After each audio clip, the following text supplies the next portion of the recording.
Okay, so new iPhones, huh? Anyone else feeling like Apple just threw a whole tech dictionary at us with these iPhone 16 and 16 Plus announcements? Yeah, I mean, every year it's a fire hose of specs Yeah. and features, you Mhm. know. But this time, even I was like, whoa, hold on. Got to process this for a minute. Right. So, on that note, welcome to the deep dive where we actually try to make sense of it all. We've got the press releases, the tech breakdowns, even Apple's marketing copy, and we're going to figure out what actually matters to you, the listener, because let's be honest, a lot of it is just hype. Oh, absolutely. Mm. There's always a good bit of smoke and mirrors with these big tech launches. Exactly. But that being said, even I gotta admit, there are a few things about these new iPhones that piqued my interest. And hey, even if it turns out to be mostly hype, at least we'll have some fun dissecting it. Speaking of hype, can we talk about this whole Apple Intelligence thing? Oh, yeah, they are really going all in on that, aren't they? It's everywhere in the materials. I'm seeing Apple Intelligence this, Apple Intelligence that. It's almost like they're trying to make it the next big buzzword. Well, it's definitely catchy. I'll give them that. Yeah. But you're right. The real question is it actually anything new? Or is it just Siri in a fancy new outfit? That's what I'm wondering. Because I don't know about you, but my experience with Siri has been a bit hit or miss, shall we say? Yeah, I think it's safe to say Siri hasn't quite lived up to its full potential just yet. Okay, so is Apple Intelligence going to be any different? Or are we going to end up yelling, "Hey Siri, call mom," for the 10th time while our phone just stares back at us blankly? Well, here's the thing. From what I'm seeing, Apple Intelligence isn't just about making Siri smarter. They're talking about integrating generative AI models directly into the iPhone. Generative AI. Okay, now you're just using big words to sound smart. Fair enough. Basically, think of those AI image generators that everyone's going crazy for, right? Oh. Except instead of needing a supercomputer to run them, it's all happening right there on your phone. Okay, now that you put it that way, it does sound kind of cool, but like, what does that actually look like in practice? So, for example, remember those writing tools Apple keeps mentioning? Yeah, they kind of glossed over those. Right, well, imagine this. You're firing off a super stressed email to your boss, the kind you instantly regret sending, and Apple Intelligence swoops in to rewrite it with a more professional, less accidentally reply all kind of vibe. Okay, yeah, that would be pretty clutch, especially for someone like me who might maybe sometimes sends emails without proofreading. Or, how about this? You're stuck in a meeting that feels like it could have been an email, and Apple Intelligence transcribes the whole thing for you, pulls out the key takeaways, and even summarizes the action items. All right, see, that's what I'm talking about. Those are the kinds of features that actually make a difference in my daily life. But, and maybe that's just me being paranoid, but all this AI processing happening on my phone Mhm. does make you wonder about privacy, doesn't it? Absolutely a valid concern. And you know, Apple's aware of that too.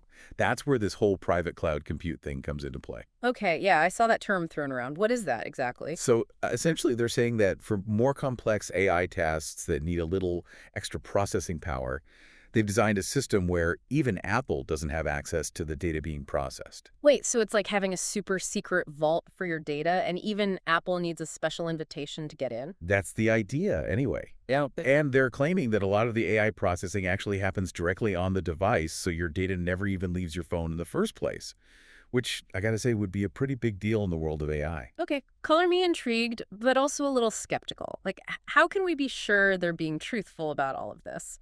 Well, for one thing, they are saying they're bringing in independent experts to verify their privacy claims, which is a good sign. Okay, well, that's something at least. Okay, but enough about Apple Intelligence for now.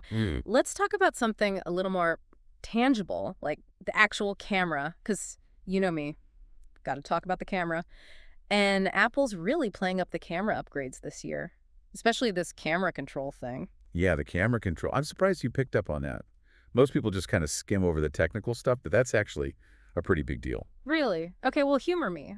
What is it? Because, to be honest, I saw it in the press release, and I was like, okay, that sounds kind of cool, I guess, but I didn't really get it. So imagine this, a camera button that isn't just a button, it's also a pressure-sensitive sensor, and you can use gestures on it to fine-tune your shot before you even take the picture. Wait, what? Like, instead of just tapping to take a photo? You can, say, half-press it to preview different zoom levels or swipe to adjust the focus. Whoa, that's like bringing back the feel of those old school cameras, but with all the benefits of, modern technology. Exactly. It's that tactile control that photographers love, but in a completely new way. Hmm. And get this, They're going to roll out all of these visual intelligence features that work with the camera control later this year. Oh, right. I did see something about that. Visual intelligence, like what? Recognizing landmarks and stuff? Yeah, like point your phone at a landmark and boom, instant historical facts, directions, maybe even reviews for nearby restaurants. So I can just point my phone at a dog and be like, what kind of dog is that and where can I buy one? Exactly. Or, I don't know, maybe you're more of a plant person. Point your phone at a plant, it'll tell you what kind it is, how to take care of it, all that good stuff. Okay, yeah, that is kind of cool. It's like having a personal AI assistant who also happens to be an expert photographer or something.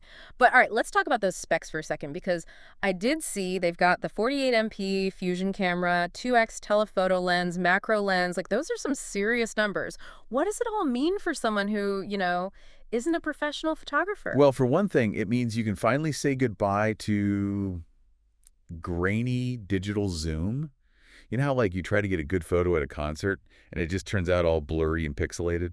Oh, tell me about it. My camera roll is full of those. Well, with this new 48MP camera and that 2x telephoto lens, you can zoom in without sacrificing quality. Okay, that alone is pretty tempting. But what about like macro photography? I've seen people taking these crazy macro shots with iPhones, where you can see every little detail. Yeah, the macro lens on the iPhone 16 is supposed to be incredible. Yeah. Like, think intricate flower petals, the weave of a fabric, even the tiny text on a dollar bill. And with the improved image stabilization, those close-ups will be crystal clear. All right, you've convinced me the camera sounds pretty amazing. But let's get to the real make or break question, at least for me. Battery life. Because what's the point of a phone that can do all this amazing stuff if it dies before lunchtime? The battery life is always a big question mark. Always. Especially with all these new features, I'm thinking, okay, but at what cost? Well, from what I've seen, it seems like Apple has really stepped up their game this year, battery-wise. They're claiming the iPhone 16 gets something like 5 more hours of video playback compared to the iPhone 15 and the 16 Plus. 10 more hours. 10 hours? Seriously, that's like watching a whole season of your favorite show on a single charge. What's the secret? Did they discover a new element or something? No, but the A18 chip, the one that powers all this new tech, is actually 2 generations ahead of its predecessor. And not only is it faster and more powerful, but they've also really optimized it for energy efficiency. So it's not just about cramming in a bigger battery, it's about making the whole system more efficient. Yeah, exactly. They've redesigned the internals for better heat dissipation too, which is really important for performance and battery life. Okay, that's actually really impressive. And you know me, I have to ask about gaming, because if this phone can handle my late-night Genshin Impact sessions without turning into a space heater, then I'm sold. Get ready to level up your gaming experience. The A18 chip isn't just faster, it can now handle hardware-accelerated ray tracing, something that was only on the Pro models before. Smoother gameplay, more realistic graphics. All right, gotta give them props for that. And before we wrap up this section, I do have to ask about Apple's sustainability claims, because they're making a pretty big deal about it this year.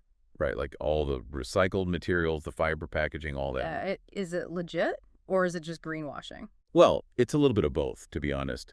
They are definitely making progress in using more recycled materials, especially with the iPhone 16's battery. That's using 100% recycled cobalt now and over 95% recycled lithium, which is a first for the iPhone. Okay, so they are putting their money where their mouth is, at least to some extent. Yeah, it seems that way. But it's always a good idea to look beyond the headlines.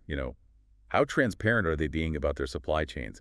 What's the environmental impact of actually manufacturing these devices, even with the recycled materials? True, true. We should always keep them honest. It's great that they're making an effort, but there's always more to be done. Speaking of which, with all this talk about AI, I can't help but wonder, are we just trading one environmental concern for another? That's the million-dollar question, isn't it? The energy consumption of those massive data centers that power all this AI is a legitimate concern. It's a complex issue, no easy answers. But in fairness to Apple, they are investing heavily in renewable energy to power those data centers. Okay, so it's not all doom and gloom. They're at least trying to be mindful of their energy consumption. Yeah, they are making a conscious effort to reduce their carbon footprint. Well, that's good to hear. So to sum it all up, Apple Intelligence, while maybe a tad overhyped, does have the potential to be pretty useful. Camera control sounds like a game changer for photography enthusiasts. And the new camera system, well, the proof is in the pudding, but on paper at least, it looks mighty impressive. And battery life. Let's just say I have high hopes for a future where I'm not constantly tethered to a charger. Yeah, I think that's a fair assessment. It is easy to get caught up in all the hype, but You're right. These are just Apple's claims. We'll Yeah, have to wait for those real-world reviews to see how these phones actually perform. absolutely. But hey, for now, I want to leave you with this thought. With all this talk about Apple Intelligence, about AI being, seamlessly integrated into our lives, is the iPhone 16 still just a phone? Or is it becoming something more? Something, well, more intelligent? That's a great question, and one we'll have to keep exploring as these technologies continue to evolve. Couldn't have said it better myself. And on that note, that is going to do it for this deep dive. Thanks for joining us as we unpack the iPhone 16 and 16 Plus. As always, we'll be back soon with another deep dive into the latest tech news and trends.